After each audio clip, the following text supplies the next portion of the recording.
A load of nerds running around with broomsticks between their legs, pretending to fly. Maybe that's just like trying to make it the whole game a bit more difficult. Obviously, that's make believe, so it just seems a bit weird. I don't know. Not the sport I'd get involved in, if I'm honest. Who cares? You look stupid. We admit we look stupid. You know, you breach the barrier just by having the broom in between your legs. You're saying, well, this is silly, but it's so fun that I've suddenly stopped caring about what people think.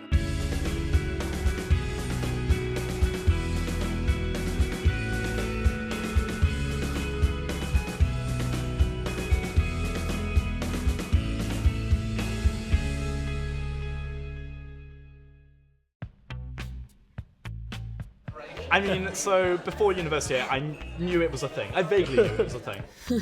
It was interesting. It was very interesting. Well, I first heard about it and thought that it would just be a bunch of like the real Harry Potter fans kind of running around in a field with a cape on. I'd sort of heard that it was a thing before I came to uni, but I didn't actually get into it until sort of 4th or 5th week of my first term. It was sort of, yeah, I'm going to try Quidditch. I mean, coming to university, I'm going to try a bit of everything. I couldn't catch, couldn't throw. So I turned up thinking I'd be fine and just hammered them and got my ass absolutely handed to me. I got floored by every single player there. I was like, this is amazing. It was absolutely freezing cold, really muddy, was in like running shoes. I actually went to a social first before I came to an actual practice because I am the keenest of the keen. I think once you've played a match, you get completely hooked. There was no part of it that put me off, so I kind of just kept coming.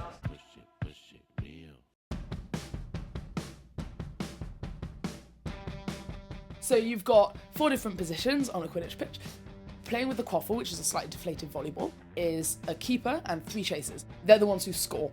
The keeper can do anything that the chasers can. They sort of have slightly augmented defensive capacities. They can't be tackled and they can't be beat. There are 3 bludgers. When you get hit with a bludger, you have to come off your broom, return to your hoops before coming back into the game.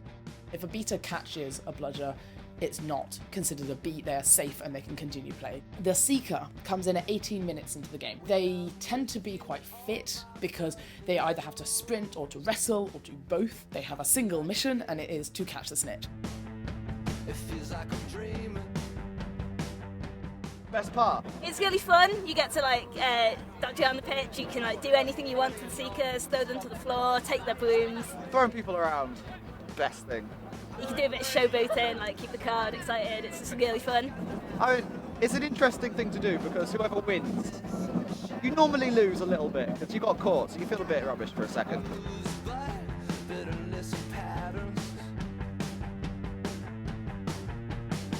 So every sport is based on a handicap. So in football you can only kick it, in rugby you can only pass backwards. Every sport has its own thing, and this is ours. In Quidditch there's no handicap to your passing, tackling, shooting, moving. So the handicap is the broom itself. It means that it's more awkward to run. You have to do a lot of things one-handed, or you have to grip it between your thighs whilst you're catching. And it also introduces quite important equalising factors between any physical interaction. So if you have a massive physical player, in rugby they just fight anyone smaller because they can use their whole body weight and both arms, it's fine. Whereas the broom really limits that to the point where the smallest players can take down the biggest players. And it does happen. This is not just theoretically. You see teams that have some of the best players who are really small and will just take down anyone. Yeah. Honestly, with anything in Quidditch, the best way is just to watch a game being played.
I think it's central to it, really. I don't think you can talk about Quidditch without talking about the gender rule. It's really important. I mean, there's when you watch Quidditch being played, it's very clear that gender is not a limiting factor.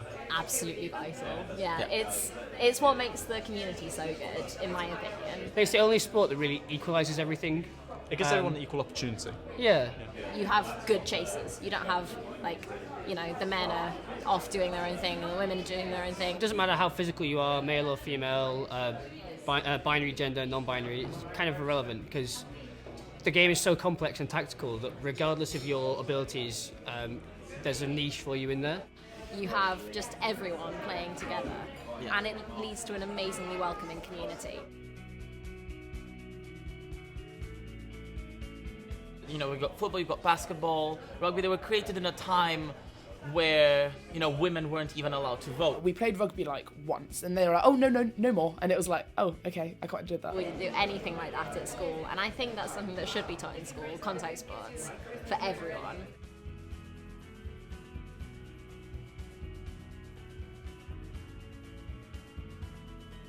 That's obviously a really difficult question, especially given that it's very easy to say, oh yeah, Quidditch would be this huge trendsetter. Obviously, it depends on where the sport itself goes. Is a miracle going to happen overnight? No, unfortunately. But hopefully, it's kind of an indication, and people can say, well, if it works for this, you know, silly, fun sport, maybe we can incorporate this into the more kind of established sports as well. And, you know, we are gaining traction. The route to canonisation for Quidditch is quite a long, difficult one. So we still need to liaise with, you know, First Aid, we need to liaise with their sports safety officers and stuff like that. The big one that everyone always talks about is Sport England. This is a thing, this is a sport. This is not just, you know, a bunch of nerds LARPing in a field. If Sport England accept your application, then that opens a lot of doors. That's the way that Frisbee had to go. I know certainly at University of Oxford you can't get blues or funding or even get a stand in the sports section of the Freshers' Fair until you're recognised by Sport England, but there's a huge amount of paperwork and bureaucracy to get through before we can get to that point.